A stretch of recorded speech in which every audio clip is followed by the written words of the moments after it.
ಸಾವು. ಸ್ವಲ್ಪ ಉಸಿರು ಸರಿ ಮೇಲೆ ಕಡೆ ಹೋದ ಮೇಲೆ ಮಾತಾಡ್ಲಿಕ್ಕೆ ಸರಿ ಆಯ್ತು. ಈಗ ಅದೇನ ಅದಾಗಲಿಲ್ಲ,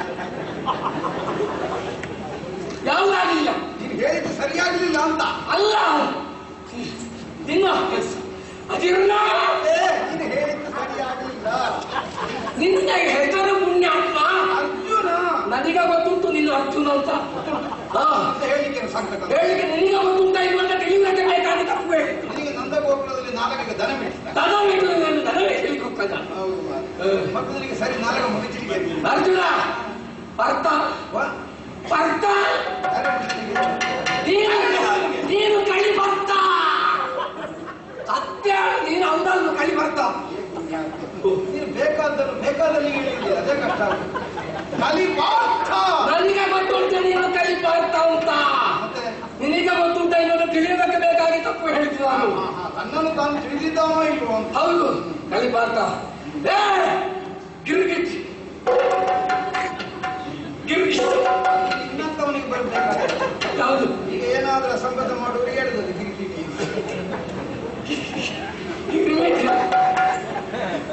ನಿನಗೆ ಒಂದು ಹೆಸರು ಗಿರ್ಗಿಟಿ. ಕಿರೀಟಿ ಗೊತ್ತುಂಟ ನೀನು ಕಿರೀಟಿ ಅಂತ.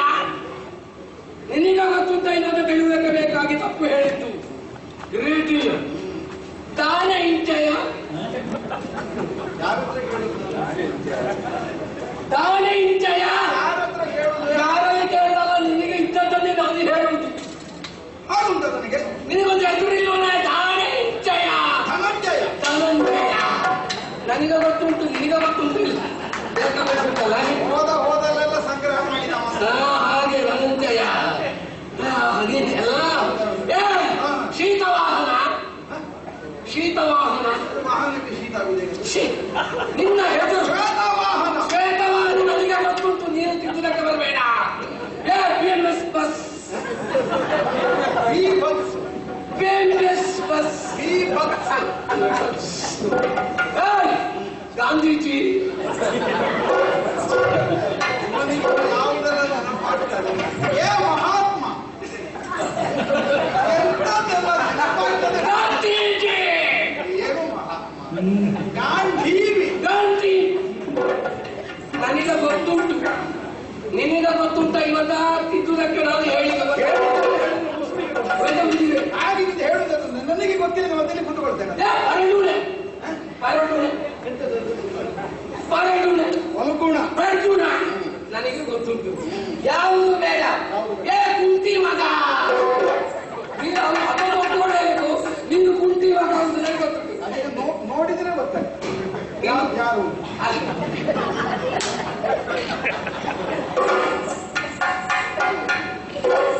ನಮ್ಮ ಕುಂತಿ. ಹೌದಾ? ನೋಡಿದ್ರೆ ಗೊತ್ತಾಗ್ತದೆ. ಕುಂತಿ ಮಗ. ನಾನೇ ಕುಂತಿ ಮಗ. ಕುಂತಿ ಮಗ. ಅಲ್ಲ ಪುಣ್ಯಪ್ಪ, ಊರವರು ಸೇರಿ ನಿನಗೆ ಬಿದಿರು ಕೊಟ್ಟಿದ್ದಾರಲ್ಲ. ನಿನ್ನ ಹೆಸರು ಬಿರುದು ಕೊಟ್ಟಿದ್ದಾರಲ್ಲ. ಪುಣ್ಯಾತ್ಮ, ನೀನು ಕೊನೆ ಇಷ್ಟಲ್ಲೇ ಹೆಸರು ಇಟ್ಟುಕೊಂಡ್ರೆ ಊರಿನವರಿಗೆ ಎಲ್ಲಿ ಉಂಟು ಪುಣ್ಯಾತ್ಮ ಹೆಸರು? ಕೊಡುವವರಿಗೆ ಬುದ್ಧಿ ಇಲ್ಲ ಹೇಳುದಲ್ಲ. ಹೇಗೆ ಕೊಡುವರು? ನಿನಗೊಂದು ಕೊಡ್ಬೋದಿತ್ತಲ್ಲ ಬಿದ್ದಿರವರಿಗೆ. ನನಗೆ ಅವಶ್ಯಕತೆ ಇಲ್ಲ. ಹೇಳಿದ್ ನಾನು.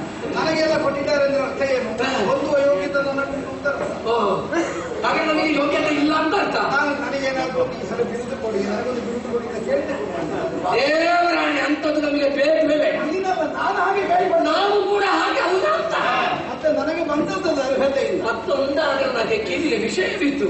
ಎಲ್ಲೆಲ್ಲೋ ತಿರುಗಾಟ ಮಾಡಿ ತಲೆ ಅದೇ ಅಡರಿ ಹೋಗಿದೆ ಅಂತ. ಎಲ್ಲೋ ತಿರುಗಾಟ ಮಾಡಿ ತಲೆಗೆ ಅಡರಿ ಹೋಗಿದೆ ಅಹಂಕಾರದ ಬಗ್ಗೆ. ನಾನು ಎಲ್ಲೇ ತಿರುಗಾಟ ಮಾಡ್ಲಿಕ್ಕೆ ಬಂದು ತಿರುಗಾಟ ಮಾಡ್ಬೇಕು. ತಿರುಗಾಟ ನಾನು ಎಲ್ಲೇ ಕೃಷ್ಣ ಹೋಗೋದು.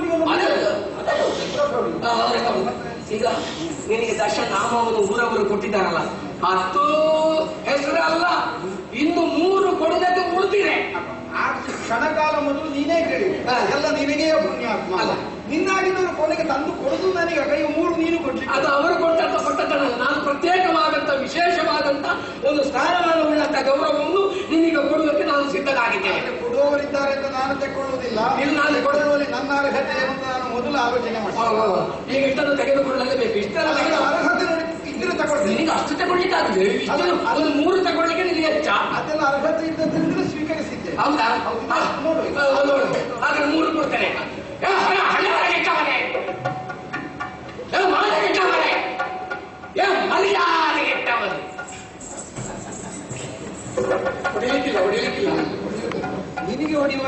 ಕೆಟ್ಟ ಕೆಲಸ ಮಾಡುವುದಿಲ್ಲ ನಾನು. ಇದು ಈಗ ಕೊಡಬೇಕು ಅನ್ನುವ ಉತ್ಸಾಹ ಇರಬೇಕಾದದ್ದು ಹೌದು, ಕೊಟ್ಟುವುದರಲ್ಲಿ ಸಂತೋಷ ಪಡಬೇಕಾದದ್ದು ಹೌದು. ಆದ್ರೆ ನಿನಗೆ ಏನೇನು ಇಟ್ಟುಕೊಳ್ಳದೆ ಕೊಡುವ ಕ್ರಮ ಉಂಟು. ಇದೆಲ್ಲ ನಿನ್ನ ವೈಯಕ್ತಿಕ ವೆಚ್ಚಕ್ಕೆ. ಈಗ ನೀನು 3 ಹೇಳಿ, ಮರ್ಯಾದೆ ಕೆಟ್ಟವ, ಅದು 3 ನಿನಗೆ ಸಂಬಂಧ. ಅದನ್ನು ನೀನು ತೆಗೆದು ಕೊಡ್ಲಿಕ್ಕೆ ಉಂಟು ನಾವು ಇದರ ಬಗ್ಗೆ ಈ ಮಾತುಗಾರರ ಮುಂದೆ ಮಾತಾಡ್ಬೇಕಿದ್ರೆ ಸ್ವಲ್ಪ ಆಲೋಚನೆ ಆಗ್ಬೇಕಿತ್ತು. ಅದು ನಿನಗೆ ಸ್ವಂತ ಉಪಯೋಗ ಆಗಿದ್ದದನ್ನು ನೀವು ಇನ್ನೊಬ್ಬರಿಗೆ ಕೊಟ್ಟರೆ ವಿಶ್ವವಾತ್ಮೆ ಅಂತ ವಿಶ್ವವಾತ್ಮೆ ಅಂತ ಅದು ಮಾತಾಡುವ ವಿಶ್ವದಲ್ಲಿ ಮಾತಾಡುವಂತ ಚತುರತೆ ಇಲ್ಲವಂತ ಕೊಟ್ಟಿದ್ದಾರೆ. ವಾಕ್ಯ ಇದ್ರೆ ಮಾತುಗಾರ ಅಂತ ಪ್ರಪಂಚ, ಈ ಪ್ರಪಂಚದಲ್ಲಿ ಮಾತನಾಡುವ ಅಂತ ಸಿಕ್ಕಿದೆ. ಹಾಗೆ ನಾನು ಕೊಟ್ಟಂತ ಶಬ್ದ ಉಂಟಲ್ಲ ಅದನ್ನು ಆಲೋಚನೆ ಮಾಡಿ ವಿಮರ್ಶಿಸಿ ಆ ಬಳಿಕ ನಿಮ್ಮ ಜೋಳಿಗೆಯಲ್ಲಿ ತುಂಬಿಸಿಬಿಡ. ಸರಿ, ನೋಡ ಕೇಳು, ಯಾವ ಕಾರಣದಿಂದ ಹೇಳಿದೆ? ಹಣೆ ಮರ ಕೆಟ್ಟವ. ಯಾಕೆ ಹೇಳಿದೆ? ವಿವರಣೆ ಕೊಡ್ತೇನೆ, ಮತ್ತೆ ತಗೊಳ್ಬೇಕು. ಅಲ್ಲಿ ನೀನು ಮೊದಲು ಕಾರಣ ಮತ್ತೆ ನಾನು ಕೊಟ್ಟದ ಬೆಲೆ ಇಲ್ಲ ತಕ್ಕದ. ಆಯ್ತು, ಹಣೆ ಬರ ಕೆಟ್ಟವನೇ ಹೇಳು. ನಾನು ಹೇಳುವ ಶೈಲಿ ಹಣೆ ಬರ ಕೆಟ್ಟವನೇ ಅಂದ್ರೆ ನಾನು ಆಯ್ತು, ಒಂದು ಹಂತಕ್ಕೆ ಒಪ್ಪಿಕೊಂಡೆ. ಆಯ್ತು, ಹಣೆ ಬರ ಕೆಟ್ಟವನೇ. ಯಾಕೆ ಹೇಳಿದೆ? ನೀವು ಕ್ಷತ್ರಿಯ ಕುಲದಲ್ಲಿ ಹುಟ್ಟಬೇಕು, ಅರಸು ಮಕ್ಕಳು ನೀವು. ನಿಮ್ಮಂತವರು ಅರಸು ಮಕ್ಕಳು ಹುಟ್ಟಬೇಕಂತ ಇಲ್ಲಿ ಅರಸು ಅರಮನೆಯಲ್ಲಿ ವಿಜೃಂಭಣೆ ವೈಭವ ಹೊಂದಿದ್ದ. ನೀವು ಹುಟ್ಟಿದ್ದಲ್ಲಿ ಕಾಡಿನಲ್ಲಿ. ನಿಮ್ಮ ಹಣೆ ಬರ ಸರಿ ಇರ್ತಿದ್ರೆ ನೀವು ಕಾಡಿನಲ್ಲಿ ಹುಟ್ಟಿದ್ರ. ಅದಕ್ಕಾಗಿ ಹೇಳಿದ್ದು ಹಣೆ ಬರ ಕೆಟ್ಟವ. ಸರಿ, ಇದು ಹೇಳುವ ಭಾಷೆಯಲ್ಲಿ ವ್ಯತ್ಯಾಸ. ಈಗ ಹೌದಾದ ವಿಷಯವನ್ನಾದ್ರೂ ಹೇಳಬೇಕಾದ ಭಾಗದಲ್ಲಿ ಹೇಳಿದರೆ ಸ್ವೀಕರಿಸಲಿಕ್ಕೆ ಬರ್ತದೆ. ಈಗ ನಾವು ಲಂಬೋದರ ಅಂತ ಹೇಳ್ತೇವೆ. ಲಂಬೋದರ ಅಂತ ಹೇಳ್ತೇವೆ, ಉದ್ದ ಹೊಟ್ಟೆಯ ಲಂಬೋದರ ಹೇಳ್ತೇವೆ. ನಿಜವಾಗಿ ಸ್ವರ ಏರಿಸಿ ಹೇಳಿದ್ರೆ ಬೈಬಿಡಬೇಕು. ಲಂಬೋದರಾಯ ನಮಃ, ಗಜಕರ್ಣಿಕಾಯ ಹಾಗೆ ಅದು ದೇವರ ಸ್ತುತಿ. ಹೇಳುವ ಶೈಲಿಯಲ್ಲಿ ಇರುವುದು. ನೀನೀಗದು ಹಣೆ ಬರ ಕೆಟ್ಟವನೇ ಹೇಳಿದ್ರೆ ಬೈಬಿಡ ಬೇಡ. ಅಯ್ಯ, ಹಣೆ ಬರ ಕೆಟ್ಟವನೇ, ಹಣೆ ಬರ ಕೆಟ್ಟವನೇ, ಮಾನ ಕೆಟ್ಟವನೇ. ಯಾಕೆ ಸಿಕ್ತ ಬಂದದ್ದು? ಬೇರೆ ಯಾವ ವಿಷಯ ಬೇಕಾದ್ರೂ ಮಾನದ ಸುದ್ದಿ ತೆಗೆದ್ರೆ ಮಾನ ನಿಮಗೆ ಇಲ್ಲ ಅಂತ ಇರುವುದು ಅದು ಮಾತ್ರ. ಯಾವುದು ಮಾನವ? ಯಾಕೆ ಇಲ್ಲ ಅಂತ ನಾನು ತೋರಿಸಿ ಹೇಳುದು. ಮಾನವೇ ಬಹಳ ಬೇಸರ, ನಿಮಗೆ ಬೇಸರ, ನನಗೆ ಬೇಸರ ಆಗ್ತದೆ. ಹೌದಾ? ಅದು ಅಲ್ಲದೆ ಇದ್ದದನ್ನು ಹೇಳಲಿಕ್ಕೆ ಬೇಸರ ಅಲ್ಲ, ನಡೆದಂತ ಘಟನೆಯನ್ನು ಹೇಳುವುದಕ್ಕೆ. ಹೌದಾ? ಹೌದಾ? ಏನು ನಮ್ಮ ಮಾನ ಹೋಗುವ ಪ್ರಸಂಗ? ತುಂಬಿದಂತಹ ಸಭೆಯಲ್ಲಿ ಗೌರವೇಶ್ವರನ ಸಭೆ. ಹೌದು. ನಿಮ್ಮ ಮಡದಿಯಾದಂತಹ ಪಾಂಚೋಳೆ, ಪಾಂಚಾಲಿ, ದ್ರೌಪದಿ,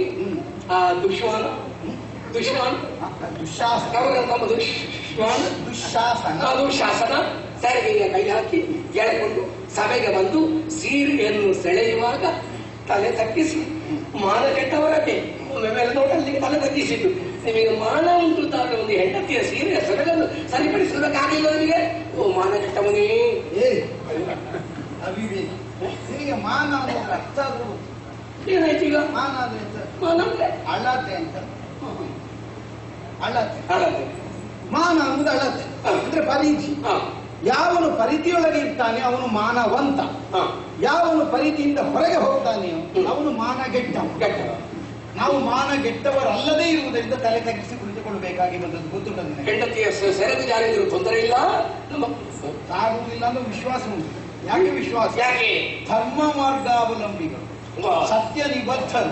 ಸೋತಿದ್ದೇವೆ, ದಾಸರಾಗಿದ್ದೇವೆ, ಏನು ಮಾಡಿದ್ರು ಆಕ್ಷೇಪಿಸುವುದಕ್ಕೆ ನಮಗೆ ಸ್ವಾತಂತ್ರ್ಯವಿಲ್ಲ. ನಾವು ಆಕ್ಷೇಪಿಸಿದರೆ ನಮ್ಮ ದಾಸ್ಯವನ್ನು ನಾವು ಅತಿಕ್ರಮಿಸಿದ ಹಾಗಾಗ್ತದೆ. ನಾವು ಮಾನ ಬಿಟ್ಟವರಾಗ್ತೇವೆ. ಮಾನ ಬಿಟ್ಟವರಾಗಕೂಡದು ಅನ್ನುವುದಕ್ಕಾಗಿ ಕಣ್ಣು ಮುಚ್ಚಿ ನೆಲಕ್ಕೆ ತಲೆ ಇಳಿಸಿ ನಾವು ಸುಮ್ಮನೆ ಕುಳಿತುಕೊಳ್ಳಬೇಕಾದ ಸ್ಥಿತಿ ಬಂದದ್ದು. ಯೋಜನೆ ಏನಾಯ್ತು? ನಾವು ಧರ್ಮಚರಿತರೆ ಆಗಿರುವುದರಿಂದ ದೈವಾನುಗ್ರಹ ಆಯಿತೋ, ಸೀರೆಗ ಕ್ಷಯವಾಯಿತು. ಬಿಡೋಣ ವಿಷಯ. ನಾನೆಲ್ಲಾದ್ರೂ ಎದ್ದು ನೀನು ಹೇಳಿದಾಗ ಏನಾದ್ರೂ ಮಾಡ್ತಿದ್ರೆ ಮಾನವೇ ಹೋಗ್ತಿತ್ತು.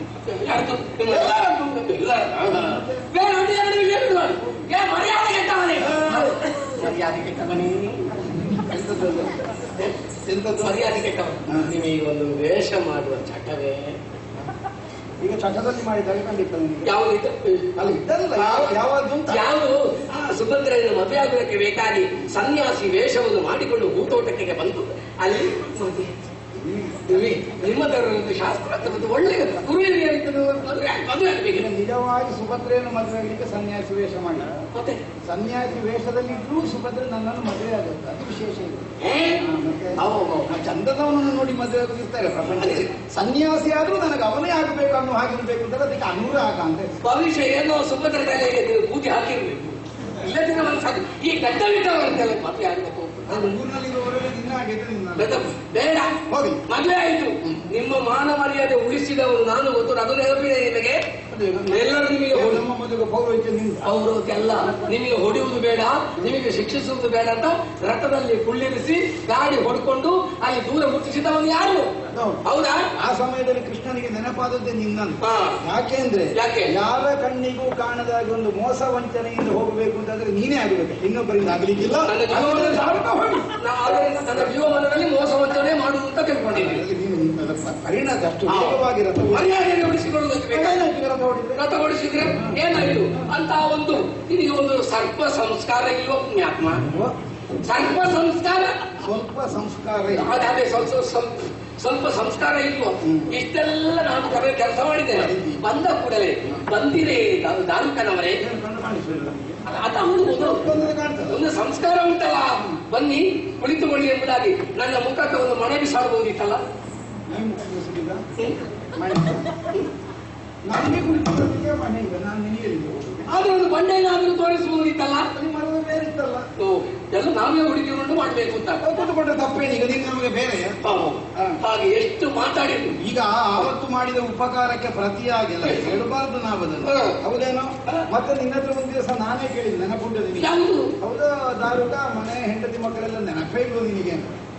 ಆವತ್ತು ರಥ ಹೊಡ್ಕೊಂಡು ಬಂದು ಇಂದ್ರಪ್ರಸ್ಥದಲ್ಲಿ ಎಷ್ಟು ದಿವಸ ನಿಂತಿದ್ದೇನೆ. 3 ಹೊತ್ತು ನೀನು ಮಾಡಿದ ಮಹಾಲಿಂಗೇಶ್ವರ ದೇವರ ಬಲಿವಾಡ ಸಣ್ಣದ ಕೆತ್ತವನೇ ಉಂಡಿದ್ದು ಹೊಡೆದದ್ದು ಒಂದು ಸಲ ರಥ. ನೀನು ನಿನ್ನ ಜೀವಮಾನಕ್ಕೆ 3 ಜನ್ಮಕ್ಕೆ ಸಾಕಾಗುವಷ್ಟು ಉಂಡಿದ್ದೇನೆ. ಯಾರ್ಯಾರ ಹೊಟ್ಟೆಗೆ ಉಂಟದಲ್ಲ, ನನ್ನ ಹೊಟ್ಟೆಗೆ ಉಂಟದ್ದು. ಉಂಡ ಮೇಲೆ ಎಲೆಯನ್ನು ತೆಗೆದು ನಾನೇ, ಮತ್ತೆ ಯಾರು ಬರಲಿಲ್ಲ. ಅದು ನಿನ್ನ ಸೋದರ ಮಾವ ಬರ್ತಾನೆ ಇಲ್ಲಿ. ನಿನ್ನೆ ಮಾತಾಡುದು ಎಷ್ಟೇ, ನಾನು ಏನು ಮಾತಾಡಿದ್ರೆ ಅದಕ್ಕೆ ವಿರುದ್ಧವಾಗಿ ಮಾತಾಡುದು. ಇನ್ನು ಇಲ್ಲದೆ ನಾನು ಮಾತಾಡುವುದಿಲ್ಲ. ನಾನು ಮಾತಾಡಬೇಕಾದವರಿದ್ದಾರೆ. ಅಲ್ಲಿ ಧರ್ಮಕ್ಕೆ ಕೂತು ಆ ದೇವರ ಪೂಜೆ ಮಾಡುವ ದಿನ ಅಣ್ಣ ಇದ್ದಾನಲ್ಲ ಧರ್ಮರಾಯ,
ಈಗ ಅನಿರೀಕ್ಷಿತ ಆಯ್ತು ಕಾಣ್ತದೆ. ಇಂಥದ್ದೊಂದು ಇದ್ದಿತ್ತು ಅಂತ ನಿನ್ನ ಕಲ್ಪನೆಯಲ್ಲಿ ನಾನು ಯೋಚಿಸದೆ ಒಂದು ಅವಕಾಶ. ಇದು ರಿಕ್ಷಾ ರಿಕ್ಷಾ ನಿನ್ನನ್ನು ಕಷ್ಟ ಅನಿರೀಕ್ಷಿತ ಅಂತ ನಿನಗೆ ಕಷ್ಟವೇ ಆಗಿ ನನ್ನ ಜೀವಮಾನದಲ್ಲಿ ಇಲ್ಲಿ ಈ ಸಂದರ್ಭದಲ್ಲಿ ಇಂಥದ್ದೊಂದು ಗೊತ್ತಿರಲಿಲ್ಲ. ಇದು ಪ್ರಥಮ. ಮಾತಾಡುದಿಲ್ಲ, ಮಾತಾಡಿದ್ರೆ ಅಲ್ಲಿ ಪೂಜೆ ನಿಂತು ಹೋಗ್ತದೆ. ಪೂಜೆ ನಿಲ್ಲಬಾರ್ದು. ಅರ್ಥದಲ್ಲಿ ಪೂಜೆಯಲ್ಲಿರುವ ಧರ್ಮರಾಯನ ಸೆರೆಗೆ ಕೈ ಹಾಕಿ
ಶೀತ ಆಗ್ತದೆ. ಅವನ ಮೇಲೆ ಕೈ ಮಾಡುವುದಕ್ಕೆ ಹೊರಟಂತಹ ನಿನ್ನ ಜೀವ ಉಳಿಯಬಾರದು.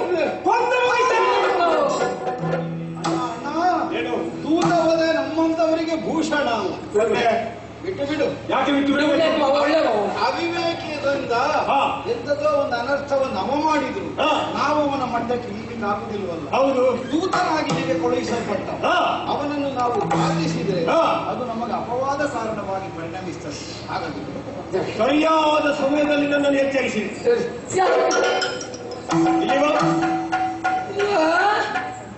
ಯಾರು ನಿನ್ನನ್ನು ಕಳಿಸಿಕೊಟ್ಟದ್ದು?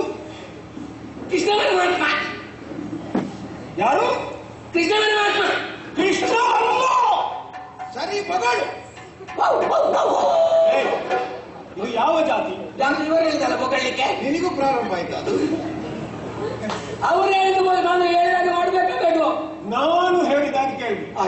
ಯಾರು ಕಳಿಸಿಕೊಟ್ಟದ್ದು? ಕೃಷ್ಣ ಪರಮಾತ್ಮ. ಕೃಷ್ಣ ಅಲ್ಲ.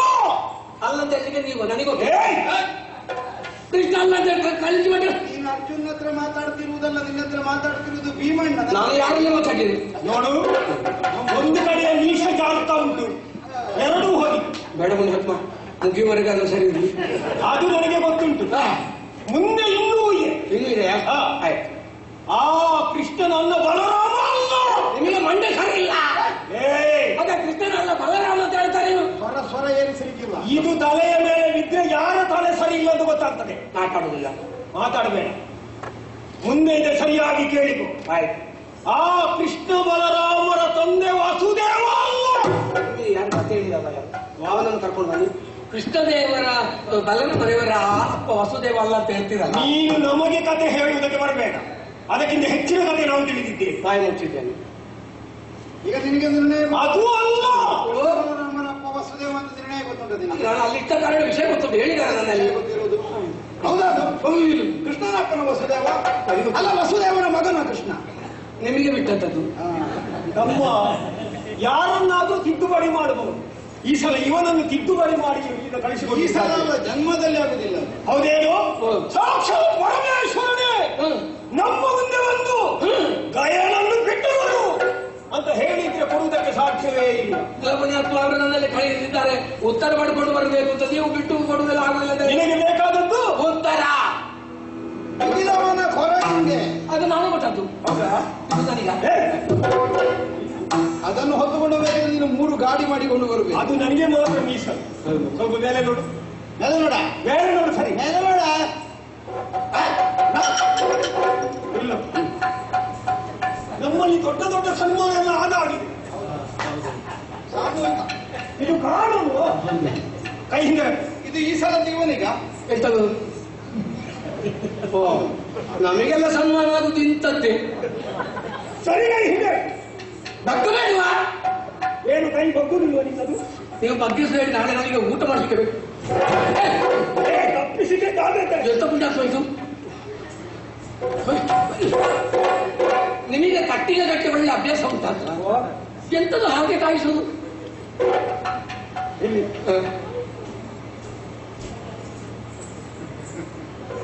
ನಿನಗೆ ಯಾರಾದ್ರೂ ನಾಮ ಹಾಕಿದ್ದಾರಾ?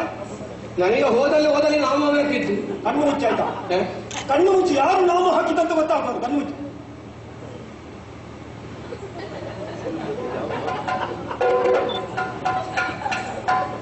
ಇದೆಂತದ್ದು? ಇದೆಂತದ್ದು? ಸುಣ್ಣ. ನೀವು ಇಳಿ ಹಾಕ್ತೀರಾ? ಸುಣ್ಣ ಸಿಕ್ಕಿದ್ರು ಎಲೆ ಅಡಿಕೆ. ನಮ್ಮಲ್ಲಿ ವೀಳ್ಯ ಹಾಕದಿದ್ರು ಸುಣ್ಣ ಇರ್ತದೆ. ನಿಮ್ಮಂತವ್ರು ಬಂದ್ರೆ ಬೇಕಾಗ್ತದೆ. ನೀವು ಯಾವ್ದು ಸುಣ್ಣ ಕಳಸೇ ಮುಖಕ್ಕೆ ಹಾಕುದ? ಎಲ್ಲರಿಗೂ ಹೂವಿನ ಗುಚ್ಚಗಳು. ಆದ್ರೆ ನಿಮ್ಗೆ ಹಾಗಲ್ಲ. ಇವನಿಗೆ ಗುಚ್ಚ ಬೇಡ, ಇವನೇ ಹುಚ್ಚ. ಇದು ಕೈಯಲ್ಲಿ ಹಿಡಿಯಬಾರ್ದು, ಆಯ್ತಾ? ನಮಗೊಂದು ಅಭ್ಯಾಸವೇ ಇಲ್ಲದು. ಸಾಕಲ್ಲ? ಹೋಗು. ನಿನ್ನನ್ನು ಕಳಿಸಿಕೊಟ್ಟಿದ್ದವನಲ್ಲ ನಿನ್ನ ಅಪ್ಪ. ಅಪ್ಪಲ್ಲ ಕಳಿಸಿದ್ರು ಕೃಷ್ಣಯ್ಯವರು. ತಿದ್ದುಪಡಿ ಮಾಡಿದ್ದು ಇದಾಗದೆ. ನಾನೇ ಅಧಿಕಾರ ಸಂಘಟನೆ ಗ್ರಹಿಸಿದ್ದು, ನನ್ನಿಂದ ದೊಡ್ಡ ಅಧಿಕಾರ ಸಂಘ ಹೇಳಿದ್ದಾರೆ. ಹೋಗು, ಕಳಿಸಿಕೊಟ್ಟವರಲ್ಲಿ ಉತ್ತರ ಇದೆಯಾ ಅಂತ ತೋರಿಸ್ಕೊಂಡು ಆಯ್ತು. ಬೇರೆ ಯಾವ ಉತ್ತರ ಇಲ್ಲ. ದನ ಕಾಯುವ ಜಾತಿಯಲ್ಲಿ ಹುಟ್ಟಿದ್ದಲ್ಲ ಪಾಂಡವರು, ಕ್ಷತ್ರಿಯ ಕುಲಜರಂತೆ. ಚಂದ್ರವಂಶದ ಘನತೆ ಬಿಟ್ಟು ವ್ಯವಹಾರ ಇಲ್ಲ ಅಂತ ಹೋಗಿ ಹೇಳು. ನನ್ನ ತಮ್ಮ ಮಾತಾಡುವುದಕ್ಕೆ ನೀವು ಹೊಡೆಯುವುದಕ್ಕೆ ನಾವು ಮಾತಿಗೆ ಇಲ್ಲೇ ನಿಂತು ಇದು ಪೆಟ್ಟೆ ತಿನ್ನುವುದಲ್ಲದೆ ಬೇರೆ ಏನು ಹೋಗಲಿ.